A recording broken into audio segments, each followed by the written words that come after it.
On va parler aujourd'hui de comment gérer ton budget dans la phase travaux. Je vais te donner vraiment le plan d'action. On va voir les 9 choses indispensables à savoir si tu t'intéresses de près ou que tu as déjà des SCI. C'est parti.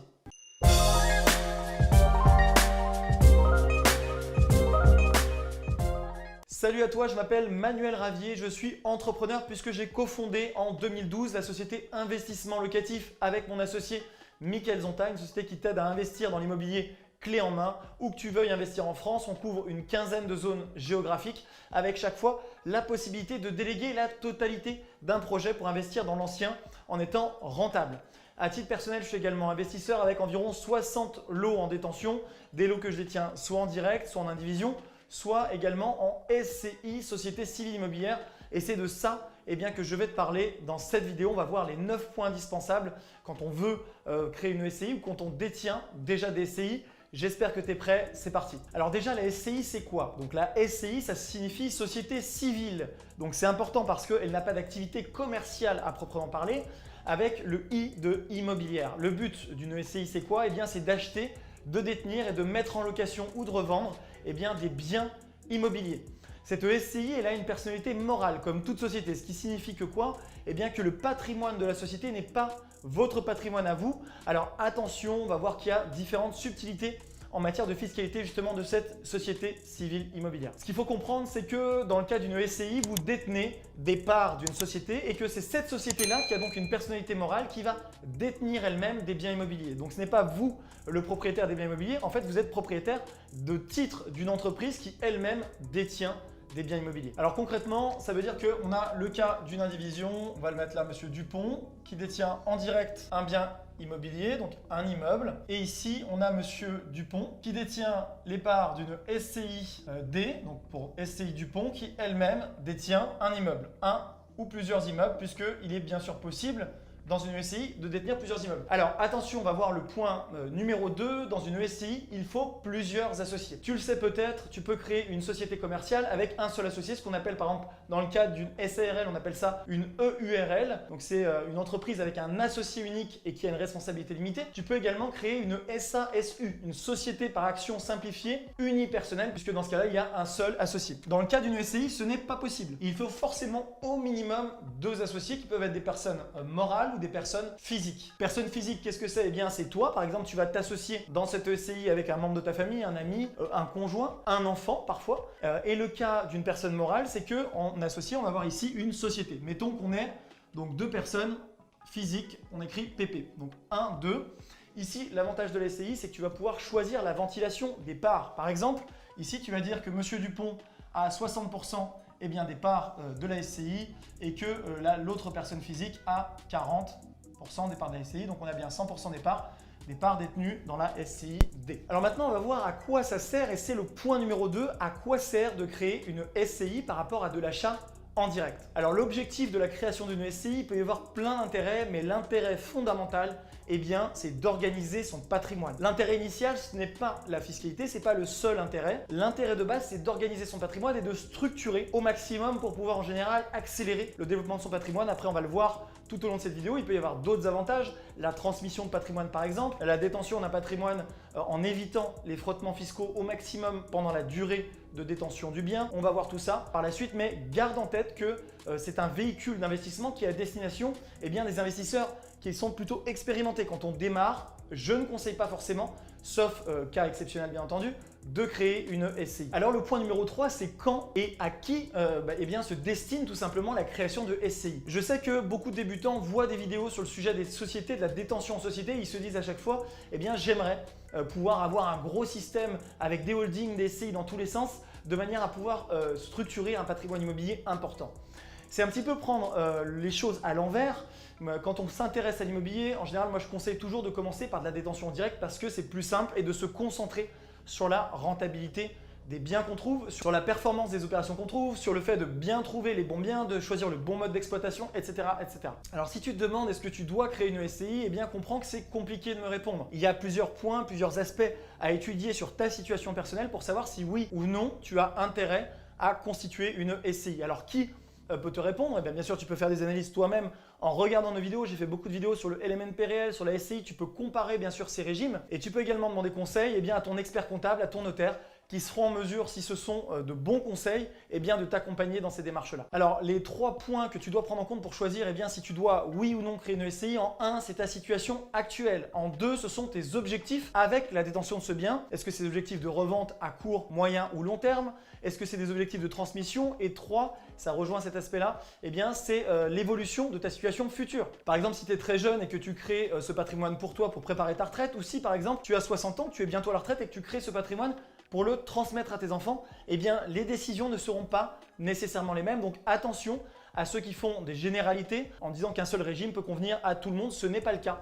Et il est vraiment nécessaire à chaque fois d'analyser en détail la situation de chacun, de peser le pour et le contre et de comprendre quel est le régime de détention qui est le plus adapté à ta situation. En 4, on va voir maintenant quels sont les différents types de SCI. Parce que oui, il existe différents types de SCI. On a d'abord la SCI familiale, donc qui est créée entre plusieurs membres d'une même famille dans l'objectif souvent de transmettre du patrimoine, d'organiser la transmission de ce patrimoine-là à ses enfants. Ça permet donc d'acheter un bien en famille ensemble au sein de cette société-là. Et chaque membre de la famille qui détient donc des parts de cette SCI détient une fraction du bien à travers cette société civile immobilière. Ensuite, on a le cas de la société civile immobilière d'attribution. C'est le cas d'une SCI qui a pour objectif de construire un bien ou d'en acquérir la propriété dans le but de diviser ensuite par lot ce bien entre les associés. Ces lots ont pour objectif d'être donnés en jouissance ou en propriété aux différents associés. C'est donc cette SCIA, donc cette société civile immobilière d'attribution, qui va avoir pour mission d'entretenir ces immeubles jusqu'à la dissolution, donc jusqu'à ce que tous les lots soient remis. Ce type donc de société civile est surtout utilisé dans le cadre d'un héritage, dans le cadre de la gestion d'une propriété importante, dans le cadre d'un héritage et donc de la transmission de ce patrimoine. Alors on a également le type de SCI de construction-vente. L'objectif de ces SCI-là est, comme son nom l'indique, souvent utilisé par des promoteurs immobiliers qui vont créer cette société-là dans le but de construire et ensuite de revendre les logements, ou par les marchands de biens. Est-ce qu'elle a un caractère civil ou commercial? Ça dépend du volume d'opérations qui est réalisé chaque année. Si on fait une seule opération avec par an, on peut estimer qu'il s'agit d'une société donc civile, sinon elle peut avoir un caractère commercial. Alors maintenant, on va s'intéresser à comment créer une société civile immobilière. Donc c'est le point numéro 5. Alors pour créer une SCI, il faut tout simplement déjà avoir des statuts, donc des statuts de société. Le plus souvent, on fait appel au notaire pour rédiger des statuts qui vous protègent. Pourquoi? Parce que sur Internet, on trouve un grand nombre de statuts de SCI, donc des statuts qui sont gratuits, souvent des fichiers qui traînent sur Internet dont on ne connaît ni la source, ni la période de rédaction. Or, les choses peuvent vite changer en droit et il est hyper important que les statuts de votre SCI soient adaptés à votre situation, que vous ayez les bonnes clauses, les clauses qui vous protègent aujourd'hui et demain. Donc moi, je peux que vous recommander d'avoir quelque chose de sur mesure. Ne choisissez pas de faire une petite économie sur la rédaction des statuts de nos SCI et donc de récupérer des statuts sur Internet, parce que souvent, vous aurez un modèle qui n'est pas forcément qualitatif. A minima, ces statuts doivent inclure des règles, notamment celles du mandat de gérance. Quelle est l'étendue du mandat de gérance? Qui sont les gérants qui vont pouvoir prendre les décisions pour que cette société ne soit pas bloquée et puisse avancer. En 2, on a également les règles de droit de vote, les droits de vote de majorité. Si des décisions doivent être prises, tout doit être prévu dans les statuts. Et enfin, on a également dans les clauses très importantes la revente ou la cession ou la transmission de parts. Comment ça se passe? Comment on peut choisir de sortir de cette société-là? C'est également des choses qui doivent être prévues. Alors en 7, on va parler du financement. Est-ce que la SCI est un atout ou pas auprès des banques? On voit clairement que souvent les banques vont vous pousser à faire une SCI, surtout quand on est en famille. Pourquoi? Parce que pour les banques, c'est plus sécurisant que l'indivision. Pourquoi? Parce que les règles de sortie sont mieux prévues et qu'on a la chance en SCI de pouvoir prévoir énormément de choses. On est donc sur un type de détention qui est plus stable et qui va rassurer les banques. Souvent, bien entendu, les banques vont vous demander une caution personnelle sur les prêts que vous réalisez sur les SCI. Elle va regarder également que, bien entendu, les associés dans cette SCI soient solvables. Elle ne va pas simplement prêter à la société civile immobilière, mais elle va regarder la situation globale. Est-ce que les associés qui sont dedans sont en mesure, si la SCI ne peut pas rembourser le prêt, de se substituer à cette société? Et si c'est le cas, elle va accepter de te prêter pour lever de l'argent, pour emprunter pour ton achat immobilier. En 8, moi ce que je vais te conseiller, c'est toujours de signer ta promesse, ton avant-contrat de vente au nom de la personne physique pour bénéficier tout simplement du délai de rétractation et d'insérer dans cette promesse de vente une clause de substitution. Concrètement, c'est quoi cette clause? Tu pourras le voir avec ton notaire, mais c'est une clause qui dit que tu peux faire l'achat en nom propre ou que tu peux te substituer, donc substituer une autre personne dans cet achat. Et donc, tu vas pouvoir, entre le compromis et l'acte authentique, tu vas pouvoir à ce moment-là constituer tranquillement ta société civile immobilière. Même si elle n'est pas créée avant la promesse, ce n'est pas un problème. Tu vas pouvoir créer ta SCI avec ton notaire et ensuite monter le dossier de prêt. Ensuite, cette SCI va se substituer à toi, personne physique, dans l'achat et donc dans la signature de cet acte authentique. Enfin, le 9e et dernier point à garder en tête quand on fait une SCI, c'est qu'on a deux grandes options d'imposition. On a la SCI classique, un petit peu ce que j'appelle moi la papa, ce que faisait à l'époque tout le monde, c'est-à-dire la SCI à l'IR. C'est une société civile immobilière de base qui est donc imposée à l'impôt sur le revenu. Alors, ce n'est pas la société qui est imposée à l'impôt sur le revenu, c'est toi en tant qu'associé. La SCI est transparente fiscalement. C'est une SCI dans laquelle tu ne pourras faire que de la location nue puisque ce seront des revenus fonciers. Donc attention, si tu fais une SCI que tu n'optes pas pour le deuxième régime qu'on va voir juste après, tu ne pourras pas faire de location meublée au sein de ta SCI. Donc tu vas avoir des revenus locatifs qui vont remonter directement sur les associés et donc les associés qui vont être imposés à leur impôt sur le revenu exactement comme s'il n'existait pas de société entre eux et le bien. Tu as la deuxième option qui est l'option de l'impôt sur les sociétés. Donc dans ce cas-là, il faut simplement le signifier à l'administration fiscale lors de la création de ta société civile immobilière et tu vas choisir l'option à l'impôt sur les sociétés IS, ce qui va te permettre de mettre un garde-fou, un barrage entre toi et les revenus locatifs, puisque ta société civile immobilière va donc payer son impôt sur les sociétés et si elle laisse l'argent sur le compte bancaire, tu n'auras rien à payer si les dividendes ne sont pas distribués. Tu ne paieras rien en tant qu'associé. C'est plutôt ce régime-là que nous, on va conseiller chez Investissement Locatif parce que ça va également te permettre de faire de la location meublée. Tu vas pouvoir avoir donc des locations nues, des locations meublées et tu vas surtout pouvoir développer très fortement ton patrimoine puisque tu vas supporter l'impôt sur les sociétés qui est, je le rappelle, en 2020 de 15% jusqu'à 38 000 € environ et qui après va monter sur une tranche à 28%.